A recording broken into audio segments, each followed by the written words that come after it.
if your people are hearing me, release the Mueller report unredacted and release the Jack Smith report unredacted. Let America see what let half of the country who voted for Donald Trump, the voting bloc that voted for Donald Trump, see what he actually did and was being investigated for. Let the country, let the world really see it, rather than just play the game of not, how do I want to put this? Decorum. Rather than play the game of decorum, just let it fly, and let America know. Let America know. I think it's almost like it's almost like when the question came down about the pardon for Hunter. Part of the president's responsibility, a president's responsibility, is to protect its citizens. And he knew and knows that the Trump administration and all their dark money people would be going after Hunter to no end. Okay? So the pardon to me made sense, for no other reason from that standpoint. He protected an American citizen. Almost, and I would put this on par because of what they said they were going to do with and nobody get upset with me for saying this, but I would put this loosely in the category of making sure that a hostage was protected and taken care of, because what he did was to make sure, yes, it's his son, that an American citizen was protected. So do the country a favor, President Biden, and go ahead and release it. Release both of them in their entirety, unredacted, no blackouts, no, just do it. Because we know that Trump did something wrong. We know that what he did wrong was categorically nothing that a prior president has ever done. We know.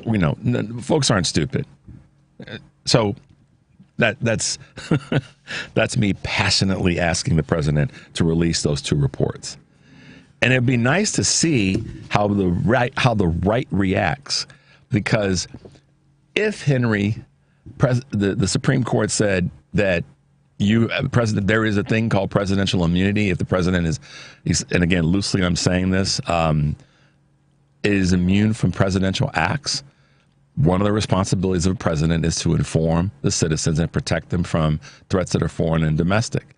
And Donald Trump is a threat to us domestically. So releasing the reports would not be outside of the bounds of doing something to inform the public and to protect them from threats that are foreign and domestic. I don't know. I mean, what do you guys think? I know you guys are trying to give us calls this morning. We have a little bit of we got a little technology issues this morning, so we're trying to patchwork things together. So give us a call back if you tried reaching us and I missed grabbing your call. 773-763-9278 is the number. Text us as well. But yeah, guys, I just feel like that the reason that to me that would be important for the country is that then there wouldn't be this denial that it happened.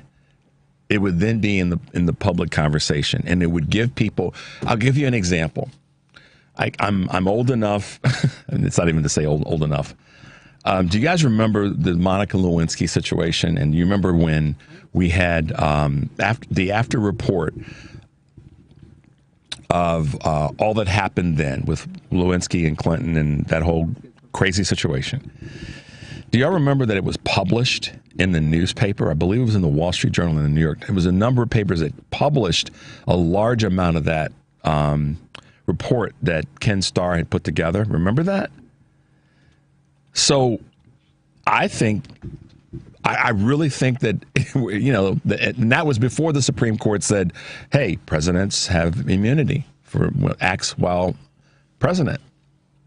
So there's precedent for the president releasing those two reports. But that's me, guys. I just wanted to kind of touch the nerve this morning and say, yes, we should definitely do that. Or President Biden should definitely do that. All right, guys, I know you guys want to talk to us. We've got the lines open, 773-763-9278. We're going to take a quick break. At the top of the hour, our good friend Kurt Mullet from Hoosier Blue 63 will be landing his propeller plane here with us this morning. Look forward to talking to him this morning. This is Choose Views, and we will be right back.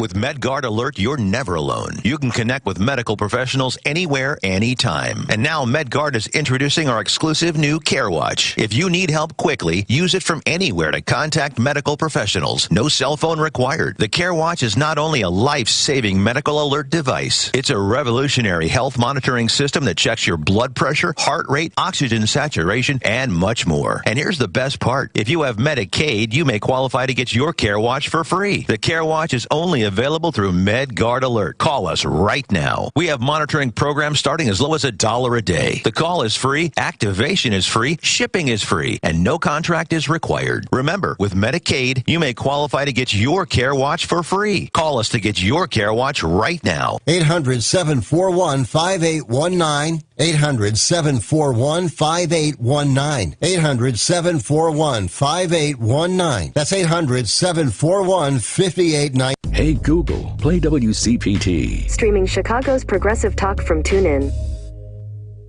You're listening to Choose Views with Richard Chu on WCPT 820, Chicago's progressive talk. Hey guys, welcome back to Choose Views, 773-763-9278. Now, on the flip side of all of this, I guess you could say, the appeals court, they rejected Trump's effort to cancel hush money sentencing, and that took place, and now here we are trying to make our way forward on that. We're about to have a convicted felon that's been sentenced in the White House. But America, we want to make America great again. Oh, lordy, lordy, lordy. The sarcasm that is on me today it's palpable. So I'm doing my best to restrain in that space. But I do want to hear you guys and your comments and what you have to say. So, I've got your text. I'm going to get to your text in a little bit. And certainly we've got calls that are starting to back up. So I will make sure to not over talk and talk to you guys so we can hear what you have to say. But yeah, one judge said, we're going to cover for him. The other judge said, nah, or an appeals court said, nah, we're not going to do that. So kudos to the folks that said, hey, this is how it went down. In a one-page decision, Associate Justice Ellen Gessmer wrote that Trump's effort was, in quotes, denied. Didn't elaborate, Henry, just said denied. It's like the appeal from Trump's attorney came into the paint, to use a basketball analogy, and Hakeem Olajuwon was there, and the late Dikembe Mutombo were there to say denied. And Shaquille O'Neal was there as a backup. Denied. So good on them, and I'm happy that they were able to say no. All right, let's grab a few calls before we get to the top of the hour. Let's go to Andre. Andre, good morning. I understand you want to chat a little bit about AI. Is that correct? Yeah, that is correct. But the more you talk, the more thoughts came to mind. But I wrecked your vibe, huh? But my number one thing I wanted to talk about the artificial intelligence thing. Well, my comment on that is that I go way back, Mr. Chu, to the North American Free Trade Agreement, the Central American Free Trade Agreement, automation, outsourcing, and now artificial intelligence. But nobody's going around hollering and saying artificial intelligence will not replace us. Instead, they're concerned about people replacing them. This is something that the Republicans should take note on while trying to make these mandatory job requirements on people, is that the more that they invent machines to replace people is going to increase the people that's going to be out of work. And you're always going to have 3.5% to 4% unemployment as a result of it. So unless they can find a way to pay for people going to college to be updated to invent, create, and distribute artificial intelligence, whatever, then we always going to have an unemployment problem in this country. That's the way I see it, because it's been a spiral downhill. Machines have been replacing a lot of people. I used to work at a place, Mr. Chu, called Electromotive Diesel. Okay. And what they do is they made the motors for the Metro trains and other trains, right? Well, there was a booth in there. The one guy was making $75 an hour. And you know what he did? He specialized in robotics. So he was programming and operating 4 machines at $75 an hour. So it's been a downward spiral with the job market. So artificial intelligence is one entity, but we've been